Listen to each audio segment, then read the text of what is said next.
Existem então dois suplementos, um vocês já conhecem muito bem, mas o outro ele é meio esquecido, tá? Assim como alguns esquecem ainda de clicar no gostei e se inscrever no canal. Caramba, hein, gente, 10 anos de YouTube, você ainda esquece de todo vídeo clicar no gostei? Puxou a orelha, Leandrão, porque lhe convém. Número 5, pessoal, se o seu treinamento não está rendendo, nós podemos fazer a utilização da creatina e da beta-alanina. Pô, Leandrão, mas você vai ficar entupindo, desse lado, você vai ficar entupindo suplemento na gente. Calma, eu vou começar na suplementação justamente porque é o menos importante. As outras coisas que eu vou falar são muito mais relevantes.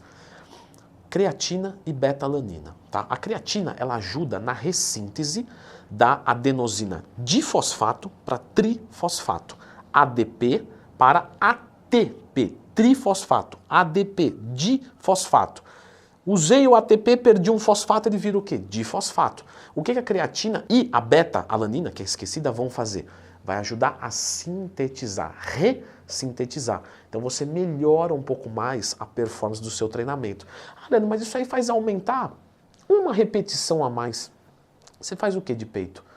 Ah, eu faço 4 exercícios, 4 séries, 16 séries. Você fez 16 repetições a mais. 16 repetições a mais uma vez. Durante o mês todo você treinou peito quantas vezes? Ah, treinei peito 4 vezes. Aumentei 64 repetições por mês, aumentei quase 700 repetições no ano. Isso não é relevante? Lógico que é. Então, creatina e beta-alanina para um natural vai ajudar. Se você não tem dinheiro para beta-alanina, fica só na creatina, que tem um custo-benefício muito melhor. Eu já ensinei como é que tomam as duas aqui no canal, então lembra de procurar Leandro Twin mais tema quando você tiver qualquer dúvida. Próximo, número 4. Fazer aeróbico. Pessoal, lá na caixinha de perguntas do Instagram que eu abro todo dia, inclusive me manda a sua lá, o pessoal, eu vejo que trata o aeróbico como assim, tipo, sabe, subcategoria? Tem que fazer cardio, nada a ver. Gente, o cardio melhora a condição cardiorrespiratória. Então, se o seu treino não está rendendo, é porque você não está bem condicionado para ele. E quem é que vai evoluir mais? Quem vai fazer uma remada curvada e leva as costas até a falha ou o coração limita o movimento? E aí as costas não chegam na falha. Então, você tem que fazer cardio para melhorar o teu condicionamento e conseguir subir o nível do seu treinamento. Não precisa fazer muito cardio, mas não fazer nada, principalmente no bulk. Pô, Leandro, mas eu achei que o principal era no cut. O cut é muito importante, mas o bulk também, porque no bulk você está com energia para render no seu cardio, é onde você está progredindo carga.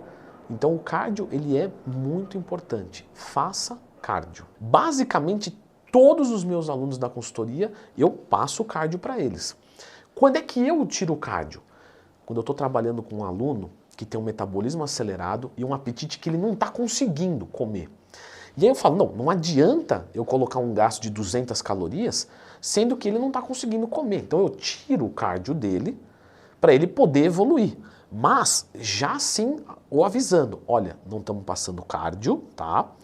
Porém é o seguinte, quando você conseguir comer, nós vamos colocar o cardio, porque é fundamental para você. E normalmente esse indivíduo ele é um iniciante, um intermediário. Então ele já vai progredir mesmo sem o cardio. Só que, para você buscar performance, para você buscar treinar, vamos dizer assim, acima do limite, você precisa ter um bom condicionamento. E isso é o cardio que vai dar. Número 3. Outra coisa que é padrão nos meus alunos da consultoria também. Treinar até a falha. Gente, se você não busca a falha no exercício, não vai adiantar você fazer um volume muito grande. O pessoal entendeu errado. O pessoal faz um volume de treino muito grande. Não, eu faço... Isso é direto na consultoria. Direto. Eu vou lá e aluno X, eu faço, sei lá, 6 exercícios de costas e 5 séries cada um. Eu faço 30 séries de costas. Tá. Aí você olha para o tamanho do cara, não condiz. Aí ele fala, eu não estou progredindo. Ok, vai fazer o seguinte. Eu quero agora, nós vamos fazer 4 exercícios, 4 séries, 16 séries. O cara fala, não, pô, eu não estava evoluindo lá com tudo aquilo. Por quê? Porque ele estava treinando um treino tão longo, só que fofo. Sabe aquele bolo de fubá, que é desse tamanho, mas quando se aperta, ele fica assim? É fofo. Esse é o treino da maioria das pessoas. Volume alto e intensidade baixa, porque são antagônicos. Está errado. Como é que o músculo vai progredir se ele não vê dificuldade? E a dificuldade é de intensidade, porque é uma atividade anaeróbica e não aeróbica. Na aeróbica, a dificuldade é o volume. e menos intensidade. Ou seja, ele está fazendo um treino aeróbico de costas. Ele não vai crescer nunca. Como é que ele vai fazer esse treino render? Treinando até a falha. E isso vai fazer o treinamento voltado para a hipertrofia ter uma boa resposta. Quando ele treina até a falha e treina pesado, ele não consegue um volume grande e nem precisa. Porém, é importante uma coisa, tá? Treinar até a falha de cada dia. Isso vai tirar toda a sua sobrecarga mental e emocional. Porque tem dia que a gente acorda e está muito feliz, muito alegre e a gente vai treinar muito bem. E tem dia que não. E não tem problema, a gente vai treinar exatamente com o mesmo espírito. O espírito é o mesmo. E qual que é esse espírito? Treinar até a falha. O dia que você está desanimado, pô, quanto é que você pega no reto? Leandrão, no reto eu pego, sei lá, 30. Nesse dia você coloca 25 no teu supino e faz. Só que você vai levar até a falha. Então você vai fazer um movimento um pouco mais lento. Pô, Leandro, meu joelho hoje acordou com um pouco de dor. Tudo bem. Baixa a carga. Quantas? Eu pego 450 plaquinhas na extensora. Tá bom, vamos colocar 400 plaquinhas na extensora, só que você vai fazer agora lento o movimento. A tua musculatura vai sair de lá pedindo arrego. A tua articulação não. Isso é treinar com inteligência. Treinar até a falha de cada dia. Você tem que sair da sua casa e ir para a academia para dar o seu melhor. O seu melhor é o Leandro de hoje e não o Leandro de ontem, nem o de amanhã. Eu tenho que me escutar. Quando você treinar dessa maneira, treinar nunca mais será um fardo. Eu vou lá para fazer o meu melhor de hoje. Se eu chegar lá e pegar metade do peso, tudo bem, mas eu vou treinar até a falha. Número 2. Um outro ponto para melhorar a performance do seu treinamento é a gente fazer a utilização de um alcaloide simpático mimético chamado 1,3,7-trimetilxantina. Eu só gosto de falar toda vez isso porque eu demorei muito para decorar, então aí eu vou usando para não esquecer também, para não ter trabalho à toa. Que na verdade nada mais é do que a gente tomar um copinho de café. Quando você ingere a cafeína, ela é, de novo, simpático-mimética. Também não adianta falar essas coisas se a gente não explica, né? Simpático, sistema nervoso simpático, que de simpático não tem nada, porque ele te coloca em estado de luta ou fuga. Mimético, que imita, então ele imita o sistema nervoso simpático, ou seja, a cafeína te coloca no estado de luta ou fuga, então ela melhora o teu rendimento. Leandro, então vou usar sempre. Só que o problema da cafeína é que ela faz, da cafeína, do pré-treino, do estimulante, de qualquer estimulante, tá? Do sistema nervoso central, ela faz algo que a gente chama de down regulation. O que é esse down regulation? Vou explicar rapidamente, tá? O que a cafeína vai fazer?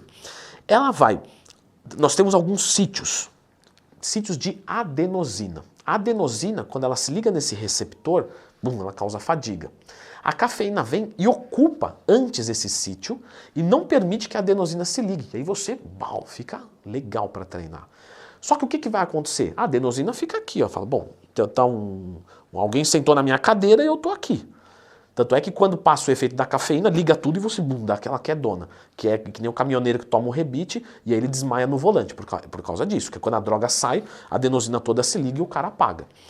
Só que a adenosina está aqui e o corpo está fiscalizando isso aqui. Ele fala, opa, essa adenosina está fora, não tem lugar para ela. O que ele faz? Cria um receptor com uso constante. E aí chega um momento que você vai tomar a dose de cafeína para nada. Porque como você dobrou os seus receptores, metade você ocupa com a cafeína para ficar normal e a outra metade você vai ligar a adenosina e vai ficar ruim. Por isso que a cafeína, o estimulante, ele tem que ser usado pouco. Usa 1, 2 vezes na semana. Pô, Leandro, mas eu me sinto cansado todo dia. Então você não vai se entupir de cafeína. Você vai melhorar o teu sono, a tua dieta, que aí vai ser o número 1, né? Melhorar a nossa alimentação, principalmente a nossa refeição pré-treino. Eu vou fazer o seguinte, a refeição pré-treino ela é muito especial. Na minha experiência pessoal, é onde a gente mais encontra a diferença aqui. Tem gente que treina bem com sólido, líquido, 2 horas, 3 horas antes do treino. Tem gente que treina logo quando acorda, tem gente que treina em jejum. Então eu vou deixar agora aqui tudo sobre a refeição pré-treino, certo? É muito importante que você veja esse vídeo, certo? Tá aqui, de graça. Aprenda a fazer uma boa refeição pré-treino.